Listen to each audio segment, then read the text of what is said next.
Assalamualaikum warahmatullahi wabarakatuh. Saya Siti Adibendriati, nomor urut 37. Akan menjelaskan pusat peradaban Bani Abbasiyah di kota Kufah.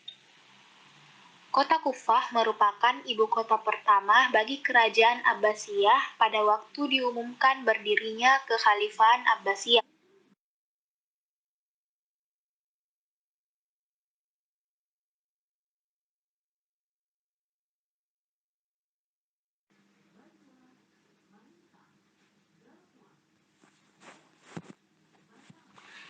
Yang pertama, perkembangan hukum Islam. Hukum Islam yang berkembang di kota Kufah yaitu Sunni dan Syiah. Imam Abu Hanifah mendirikan sekolah Sunni terkemuka di kota Kufah. Masyarakat Kufah yang cukup terbuka dan modern mewarnai corak mazhab fiqh Hanafi. Di antara keempat mazhab fiqh Islam, pendapat-pendapat Imam Hanafi dikenal sangat rasional. Mazhab fiqh Hanafi merupakan corak pemikiran hukum dan adat Islam yang berkembang di kota Kufah. Selain berkembang mazhab Sunni di kota Kufah, Muhammad al-Bakir dan Ja'far al-Sadiq, dua imam Syiah terkemuka, juga turut memberikan pengaruh di kota ini. Dengan demikian, Kufah merupakan kota penting bagi kelompok Sunni dan Syiah.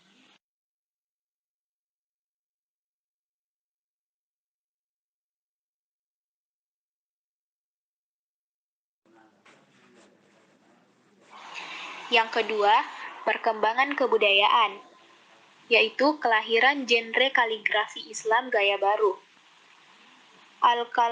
Al-Kalkasandi adalah seniman muslim yang berhasil merangkai seni tulisan indah atau kaligrafi dari gaya Al-Hiri, Al-Anbari, Al-Makki, dan Al-Madani. Genre pra-Islam menjadi sebuah genre kaligrafi baru yang dikenal dengan khat Kufi. Dalam Al-Fihris, Ibnu An-Nadim memberikan nama genre kaligrafi baru dengan sebutan Kufi.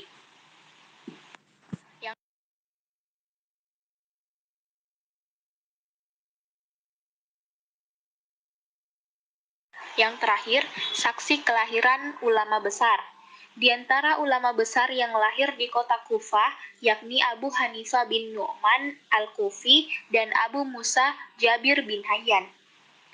Kufah menjadi saksi sejarah ketika seorang ulama besar lahir di kota ini. Abu Hanifah bin Nu'man al-Kufi 699 sampai 767 Masehi, yang masyhur disebut Imam Hanafi, merupakan seorang ulama dalam rangkaian mazhab fiqh yang empat, yaitu Maliki, Hanbali, Hanafi, dan Syafi'i.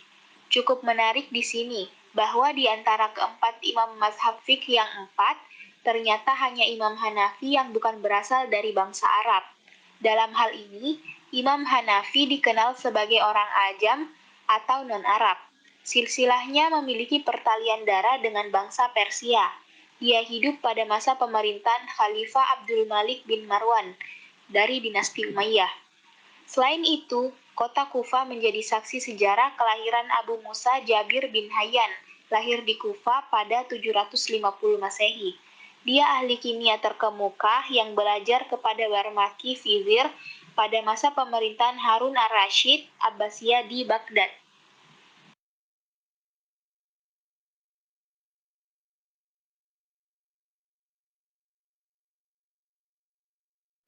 Kota Anbar atau Hasyimiyah. Kota Anbar adalah kota tua yang dibangun oleh salah seorang raja Persia yang bergelar Heraklius. Kemudian kota ini diperbaharui oleh Abdul Abbas As-Saffah dan mengganti namanya menjadi kota Hasyimiyah. Pada saat Al-Mansur menjadi khalifah kedua, dia merasa tidak aman karena pernah mendapat ancaman dari lawan politik, maka khalifah selalu pesimis tinggal di kota ini. Selanjutnya, Khalifah Al-Mansur merancang untuk mendirikan kota baru yang namanya Baghdad. Meskipun ibu kota Abbasiyah dipindahkan ke Baghdad di wilayah bekas kekuasaan Romawi Timur yang terkenal dengan sebutan Babilonia, akan tetapi Hasyimiyah tetap menjadi salah satu pusat peradaban Islam Abbasiyah sampai sekarang. Pada saat perkembangan peradaban Abbasiyah mengalami masa puncak kejayaan, kota Hasimiyah termasuk salah satu pusatnya pengembangan ilmu pengetahuan.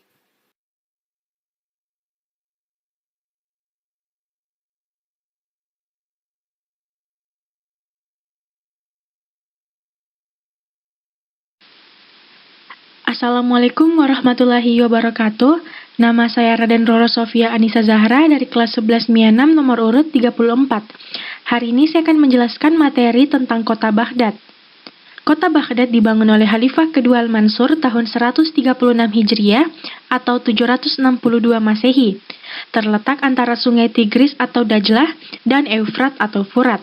Tujuan Al-Mansur membangun kota ini ialah untuk steril dari kelompok Syiah maupun kelompok Bani Umayyah yang baru saja dikalahkan.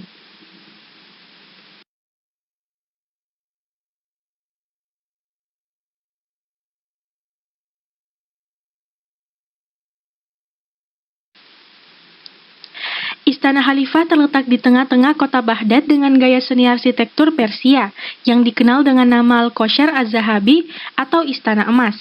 Istana ini dilengkapi dengan bangunan masjid, tempat pengawal istana, polisi, dan tempat tinggal putra-putri serta keluarga Khalifah. Baghdad dibangun oleh arsitek yang didatangkan dari Syria, Mosul, Basra, dan Kufah yang berjumlah sekitar 100.000 orang dan kota ini berbentuk bundar.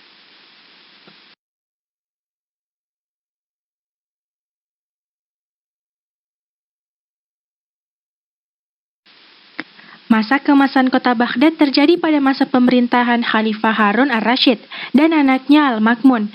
Universitas Nizamiyah dan perpustakaan Baitul Hikmah dilengkapi dengan fasilitas belajar yang lengkap.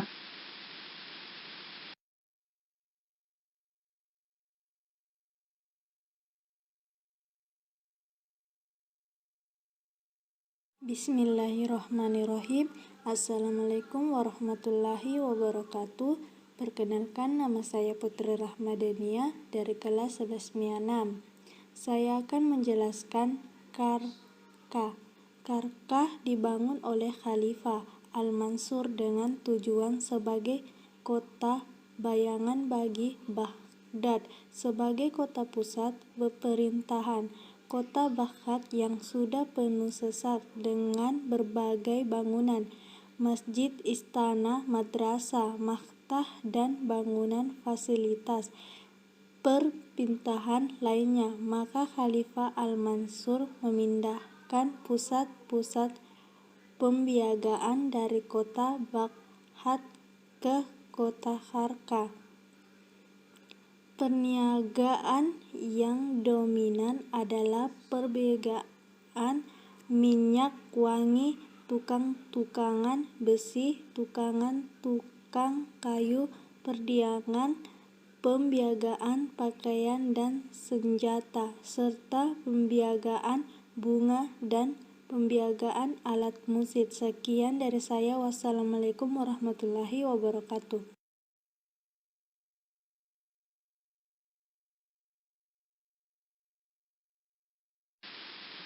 Kota Samarra. Asal kota Samarra dari bahasa Arab yang artinya siapa yang melihat pasti senang.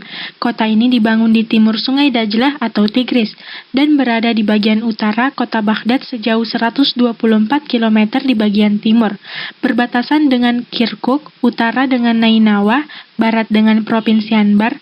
Karena alasan keberadaan tentara Turki yang bertugas menjaga keamanan kekuasaan Al-Muttashim, jumlahnya sangat besar, dan kota Baghdad tidak dapat menampung seluruh tentara Turki, serta agar masyarakat tidak terganggu, maka pada tahun 221 Hijriah, pada masa Al-Muttashim, ibu kota kekhalifahan dipindah ke Samarra sampai tahun 276 Hijriah. Karena pada saat Al-Mu'tamid, Allah ibu kotanya dipindah lagi ke Baghdad. Di antara bangunan-bangunan besar yang indah di kota Samarra ialah Mahligai Khalifah Al-Mutawakkil, Khalifah ke-10 yang diberi nama Mahligai Al-Arus. Selanjutnya dibangun Mahligai-Mahligai Khalifah berikutnya, Al-Mukhtar dan Al-Walid.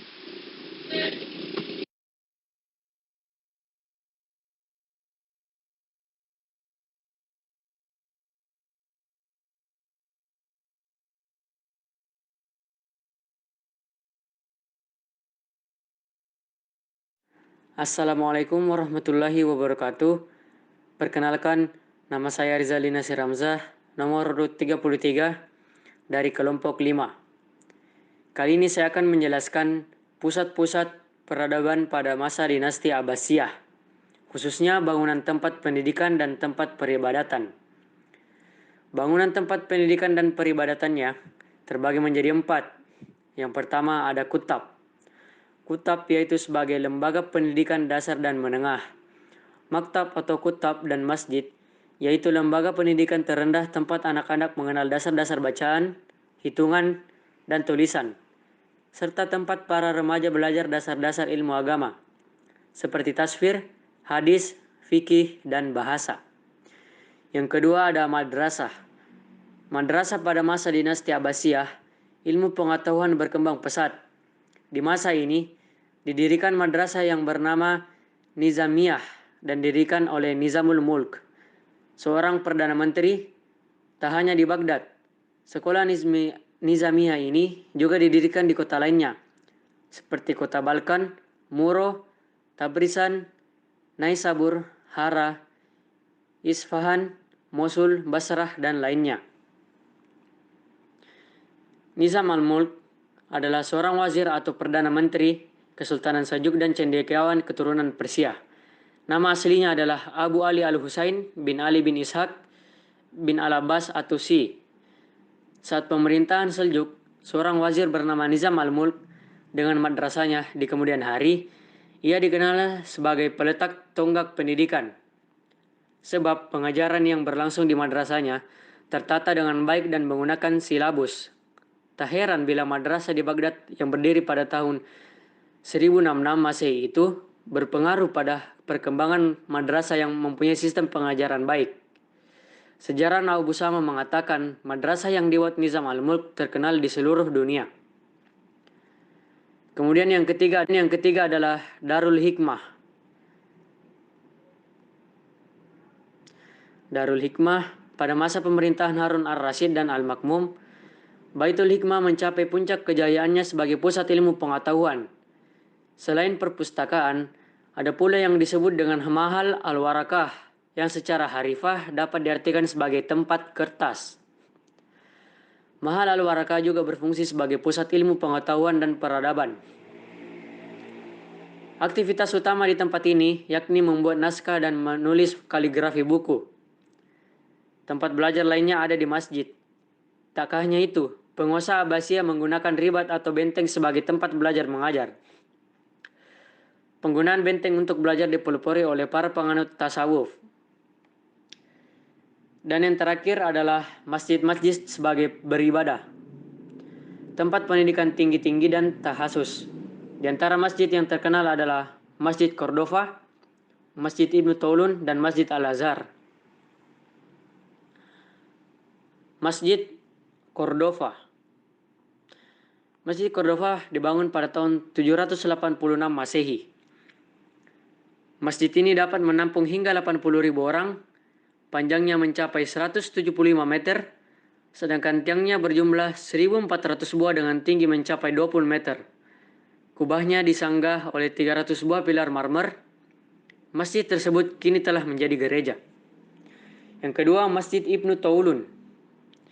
Dibangun pada tahun 876 Masehi oleh Sultan Ahmad Ibnu Taulun. Di atas dindingnya terdapat balok membujur dan dihiasi dengan ayat Al-Quran. Yang ketiga, ada Istana Alhambra di Cordoba atau Spanyol. Yang keempat ada Taj Mahal.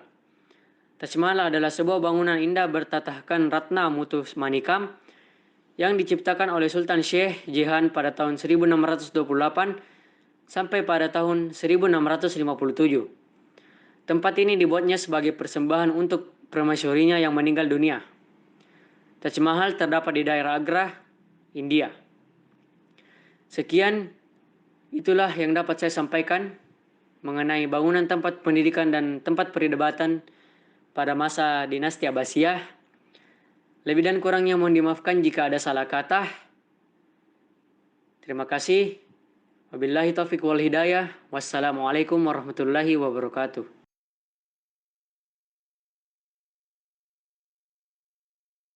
Assalamualaikum warahmatullahi wabarakatuh. Perkenalkan, nama saya Taufik Hidayat, kelas 11 MIA 6, nomor urut 38.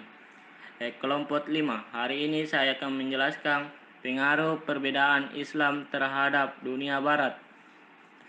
Banyak orang mengatakan bahwa pusat ilmu, pengetahuan, dan simbol kesuksesan adalah barat, tetapi pada kenyataannya tidak semua yang diungkapkan tersebut benar. Karena pusat ilmu pengetahuan juga simbol kesuksesan yang sebenarnya adalah dunia Islam, khususnya pada zaman dinasti Abbasiyah, di mana umat Islam mendapatkan masa kejayaannya, Golden Age of Islam. Pada saat tersebut Islam menjadi pusat pengembangan ilmu pengetahuan sehingga mengundang para pelajar dari seluruh dunia, khususnya para pelajar Barat untuk menuntut ilmu di tempat tersebut. Pengaruh peradaban Islam terhadap dunia Barat dimulai ketika ilmu pengetahuan Islam masuk dan berkembang di daratan Eropa, pada awalnya di wilayah Toledo, Cordoba, dan Sevilla, kemudian mengalir ke negara-negara barat lewat para kaum terpelajar barat. Menurut pengakuan para ahli kebudayaan dan ahli ilmu pengetahuan barat, pengaruh peradaban Islam terhadap dunia barat sangatlah besar. Berbagai orang pandai Eropa sekarang merasa bahwa kehidupan Eropa sebenarnya dibelit oleh kebudayaan Islam sekelilingnya, dan untuk melepaskan diri dari kebudayaan ini adalah suatu yang tidak mungkin karena mereka sendiri telah mengakui kebudayaan ini adalah kebudayaan sendiri. Sekian dari kami. Assalamualaikum warahmatullahi wabarakatuh.